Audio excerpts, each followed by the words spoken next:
परं ब्रह्म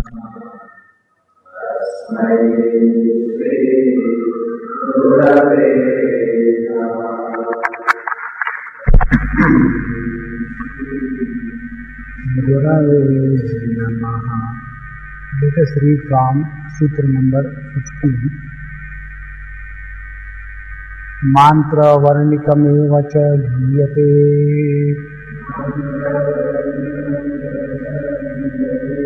netaro nupapattehe bheda vyapadeshacha kamacha nana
Up to here, we ask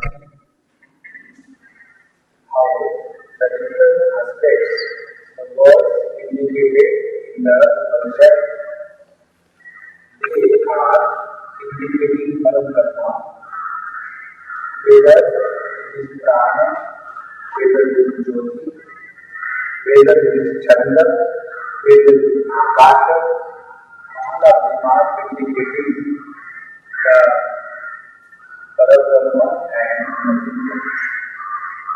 So, to when we get Sutra, this is established. It was said in the Chandogya and the Kaushika Upanishad that rather than he went to Indra and said, whatever is auspicious and the best for me, that you can do. That I Indra told that I am of the nature of Jnana, I am of the nature of Prana. Therefore, you worship me as Amrita Swarupa. Therefore, the question comes whether this word Prana is indicating Indra or Pranavayu or Jivatma or Brahma. On this, the 28th Sutra tells us Prana Tatha Mona, the Prana Shakta, the word Prana, is indicating only the Brahma because this is how the topic is developed. Nobody can say the absolute good for anybody is anything other than Brahma. Therefore, when Indra has said that I am Jnana Swarupa, so you worship me as the Prana. Here, Indra was talking about Brahma. Now, why not we say that Indra was talking about himself, was he also Devata, very powerful. He is also Devajan, Ajara, also Amar, not dying. Therefore, why not we accept the word Prat as indicating Indra directly as the power. So here, in the last few class, this topic is brought out in a very beautiful manner. न वस्तु आत्मोपदेशादिति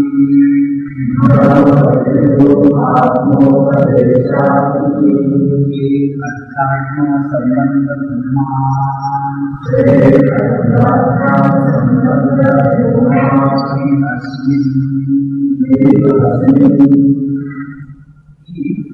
we say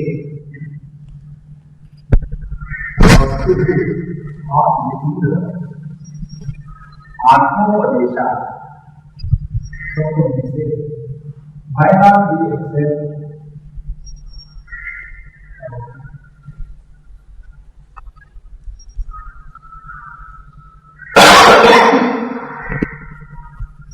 सबको इकट्ठी खांसी हो रही है।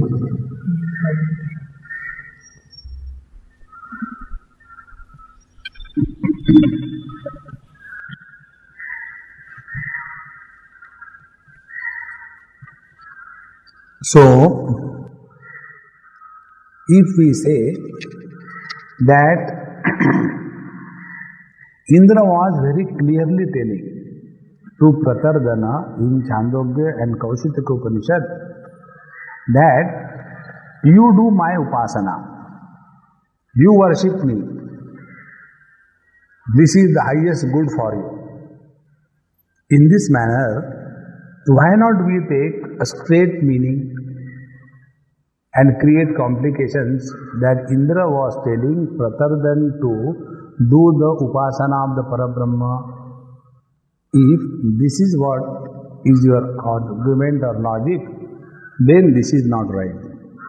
Why? He, Asmin Prakarane, because in this topic which is developed over there, Adhyatma Sambandha Bhuma. Bhuma means plenitude. Plenitude means anything existing in maximum quantity. So here, the topic where this topic is taken up in that Upanishad, again and again the thought repeated is about the Adhyatma Tattva. Therefore, Adhyatma Sambandha Bhuma. In this topic, the discussion is regarding the Parabrahma Paramatma and not about the Indra's personal life.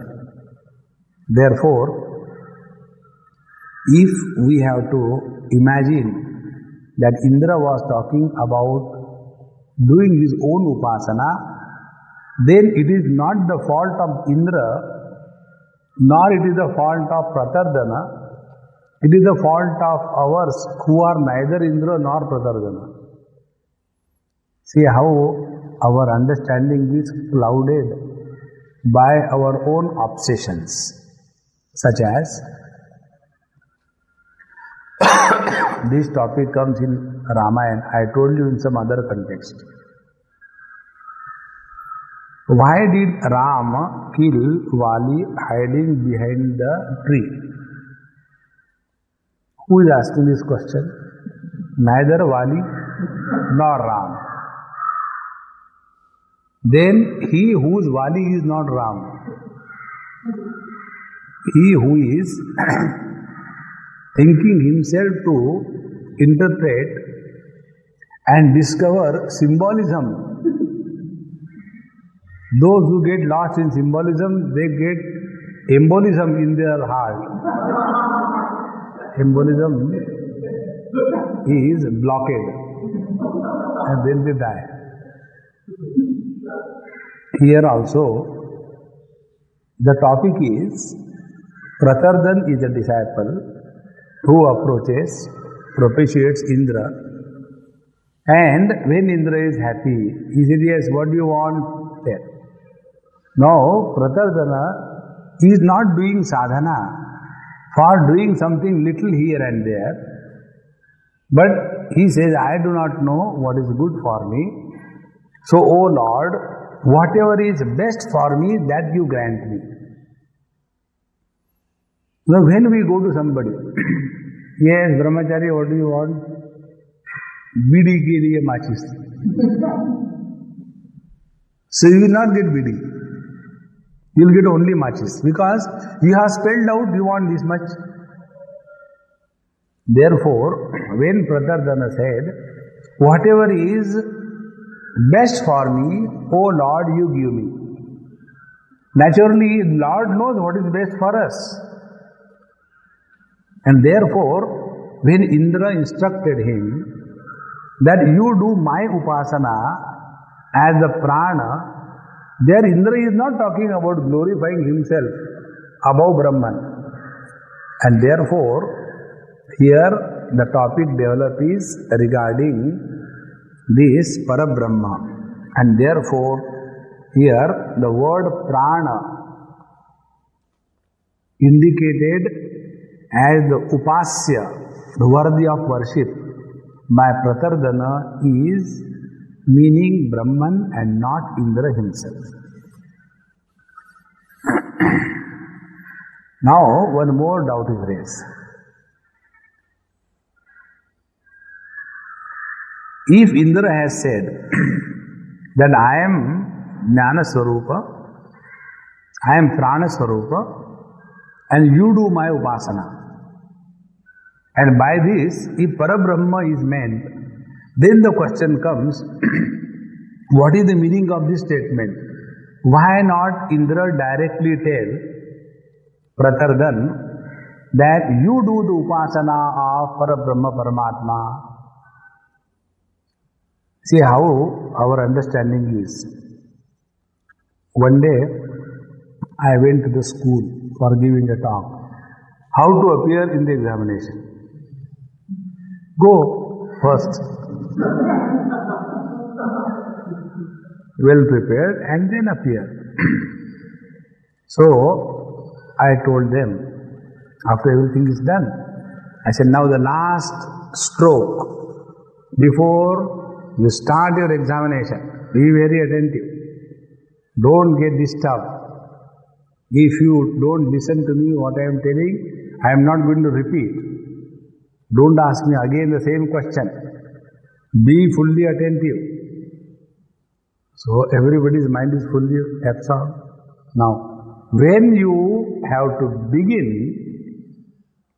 you remember me. Swamiji, I am starting my exam and I will take care of you. Don't worry how. You don't bother about my difficulties. And then everything was over.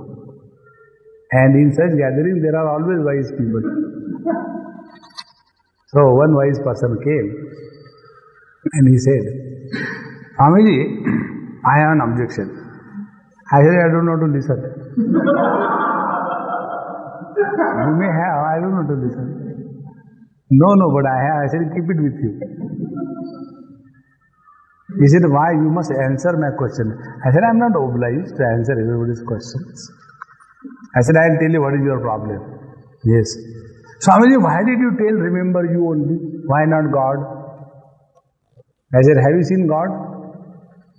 Whenever you think about Bhagavan Krishna, only one picture with one finger on. What he is indicating, that also you don't know. Bhagavan has taken that mountain on his small finger.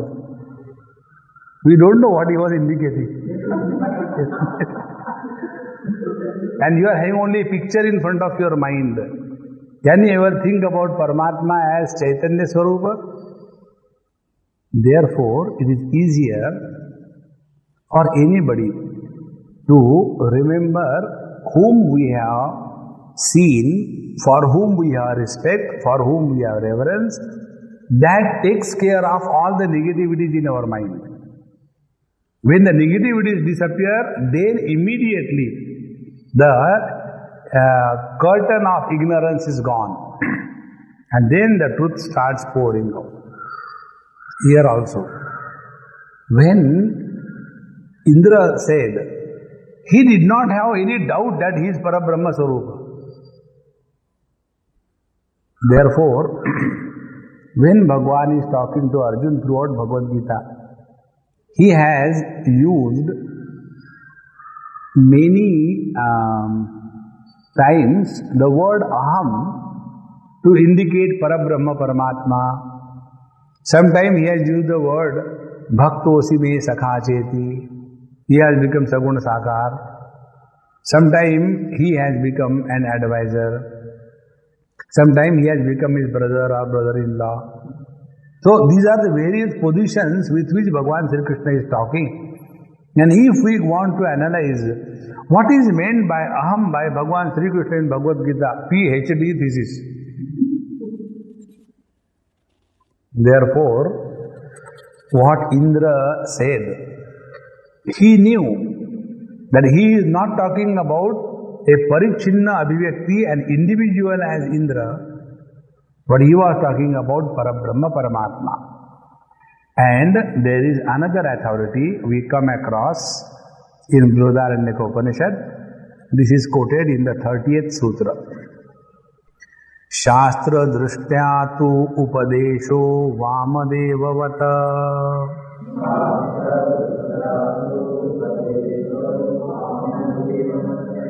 It is tu upadesha, it is not tu padesho. You don't have the books, na? Very good.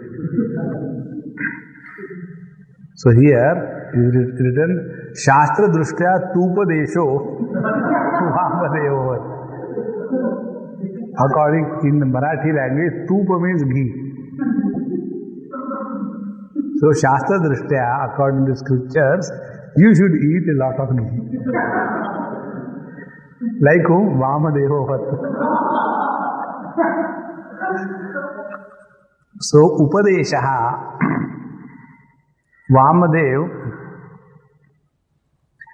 this Indra has instructed this Pratardan Upadeshaha, like what Vamadevavat, just like what Vamadeva spoke. What he spoke and what was his vision? Shastra drishtya. So what was spoken by Indra to Pratardan is just like Vamadeva spoke, and it is according to the vision of the scriptures. Now we do not know anything in Brihadaranyaka Upanishad, so we will give you the concerned quotation. The topic comes like this: Tad yoyo devanam pratyabudhyata sa eva tad abhavat tatharshinam tatha manushyanam tad hi etat apashyan rushi Vamadevaha pratipede aha manuhu abhavam suryascha iti. So it is said that he who knows that Brahman, they merge with Brahman to be Brahman. Meaning what? Knowing is being in case of Atmajnana. Knowing is not followed by doing in achieving something so that we become something. No. Where those who have those devatas, yo-yo devanam pratyabudhyata. So among all those devatas who have known the Brahman, they have merged with the Brahman, meaning they discovered themselves to be Brahman. And the same thing is true among the rishis Atha Rishinam and Manushyanam. So also the Rishis and the Manushas, they also became one with the Brahman. In this manner, this Vamadeva Rishi, when he was in the Garbha of his mother, that time he discovered himself to be the pure self, and there he said, I am Manu, I am Surya, etc. In this manner, those great Mahatmas, when they say that, do my worship, because we are conditioned by the Upadhi, we mistake that they are talking about the individuality. But in their knowledge, there is no mistake. They are very clearly about what they are talking, and therefore, here Vamadeva Rishi said, after having attained oneness with the Brahma Tattva, then he said that I am Brahman, I am Manu, I am the Surya. Similarly, here also Indra, having his identity with the Brahma Tattva, then in that vision, according to the scriptural authority, he said that I am of the nature of knowledge, I am Prana, meaning I am Parabrahma Paramatma, and therefore on this Parabrahma Paramatma you should do the Upasana. And therefore in this Kaushadika Upanishad, the topic, although Indra tells that do my Upasana, he is not talking about an individual who is to be worshipped, but the Parabrahma. In Bhagavad Gita we have seen, Bhagavan Sri Krishna makes two types of statements. In one place he says, those who are doing the Upasana of the Avyakta, Achintya, Nirvikar, Nirvishesha Paramatma Tattva, te prapnuvanti mam eva, they attain me. And in the other place he says, those who are devoted to me, they attain oneness with the Supreme Reality. Meaning what? When Bhagavan is making this statement, he has no doubt about it. That whether you do the Upasana of the Nirgun Nirakar, you will never reject the Saguna Sakar. And when you are doing the Upasana of the Saguna Sakar, you will not be kept outside the Nirgun Nirakar. Because from the reality point of view, Saguna Sakar, Nirgun Nirakar, this Bheda has no meaning. It is one and the same reality. And therefore, this knowledge is freely and firmly available with Indra, and therefore he did not mean that Indra as an individual should be worshipped by Pratardana. So, now the last sutra in this Prathama Pada of the Prathama Adhyaya concludes the whole topic. Jiva Mukhya Prana Lingan Neti Chetna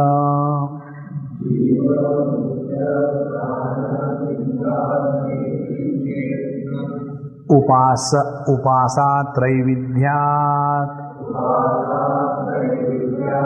Ashritatvat Iha Tadyogat. Now, in this first pada of the first chapter, we have seen Jivatma is explained, and so whether we are talking about Akasha, whether we are talking about Prana, whether we are talking about the Jyoti, we were talking about the Jivatma alone and not the Brahman. Suppose we say like this, meaning what is indicated that Pratardana was told by Indra, do my Upasana. And who is Indra? He is one of the Jivas. And in this manner, why not we accept that one Jiva should do the Upasana of another Jiva? So, if this is said, it is not acceptable because Upasa Traividhyat. Therefore, the problem will be, there will be three types of Upasana to be done. And Ashritatvat, and all these attributes which are explained, they belong to the Brahman. Iha tad yogat. And the topic in this Kaushitiki Upanishad is for indicating the Parabrahma and not the Jivatma. So, what comes in this Kaushitiki Upanishad? There, in this topic, the top goes like this: Na vacham vijidnyasita vaktaram vidyat. Don't get carried away what is said. Inquire who is saying. See? Na vacham vijidnyasita. What is said is not important. Who is saying is important. This is the approach our Ramana Maharshi is to have. It is not important that there is misery, there are difficulties, there are problems. The question is, for whom are the difficulties? And then we come to know, difficulties for me. So who is this me for whom there are difficulties? And in this manner, focus your attention away from the world to the self. Therefore, one should not waste our time to desire to know about the world, but the knower, the speaker, he should be known. And therefore here, the speech, etc., they are the instrument, and the vakta is the jiva. So here, very clearly said that jiva should be known and not the speech. And therefore, we have to say that the jiva is the upasya and not the Brahman. When such a thought is presented, here it is said, Atha khalu prana eva prajnatma idam shariram parigruhya utthapayati. And also it is said that it is the prana, the jivatma alone, prajnatma, who is holding the body and he who is supporting the body, and therefore what is meant here by the word prana or vijnanatma is the jivatma and not the Brahman. If we say like this, so here then there will be three problems. Then we have to do the upasana in addition to Brahma, that of the jiva and the prana. And if you do the upasana of the three, nobody will listen to you. It is something like, the other day, one person came and asked me one question. And before asking question, introduced me. Swamiji, I am the follower of so and so, and he has been guiding me for last 20 years. I have got some difficulty. Will you please help me? So I heard everything. After that, what help I can give? So I said, yes, your doubts are very genuine. Now, I will advise you as a friend, with this doubt, don't go to anybody. Ask from one teacher. No, I ask him, but I am not satisfied. Meaning what? Now that particular person is on a shopping spree. Therefore, it is very essential that if we are dedicated to one upasya devata, then alone we will be able to progress. And here, sometime Brahman, sometime Prana, Hiranyagarbha, and sometime Jivatma. So this will become a political issue. And therefore, three types of upasana is not acceptable in our scriptures. And therefore, ultimately, the jiva and the prana, they are ultimately supported by whom? By this Brahma Tattva alone.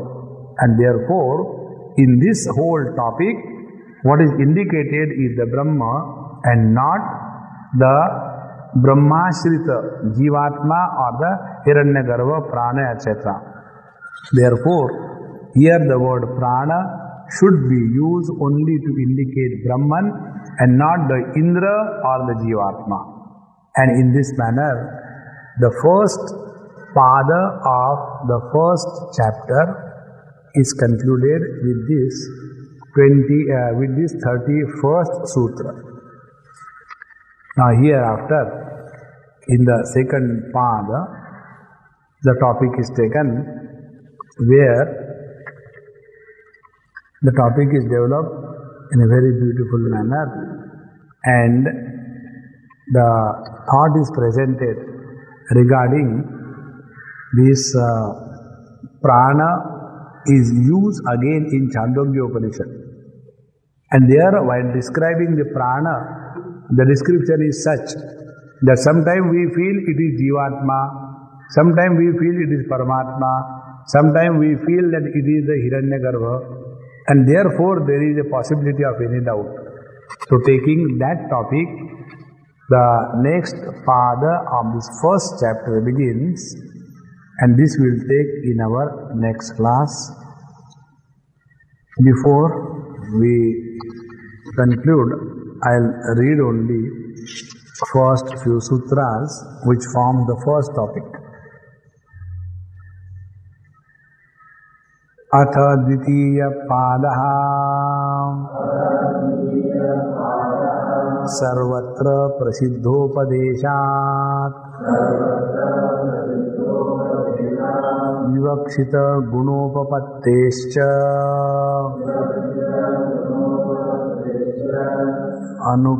अनुपपत्तेस्तु न शारीरः कर्म कर्तृव्यपदेशाच्च शब्द विशेषात् स्मृतेश्च अर्भकौकस्त्वात् अद्व्यपदेशाच्च नेति चेन्न निचायत्वात् एवं व्योमवच्च संभोग प्राप्तिः इति चेन्न वैशेष्यात्. So these first 8 sutras, they take up the position of this Parabrahma in this particular topic indicated in Chandogya Upanishad, which is likely to create a confusion whether we are talking about Jivatma or the Hiranyagarbha or the Paramatma. How it is and what it is, we will see in our next class.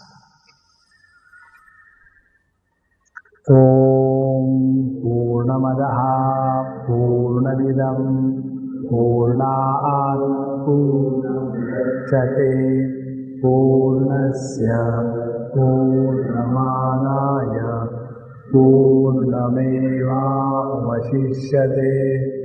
Om Shanti Shanti Shanti.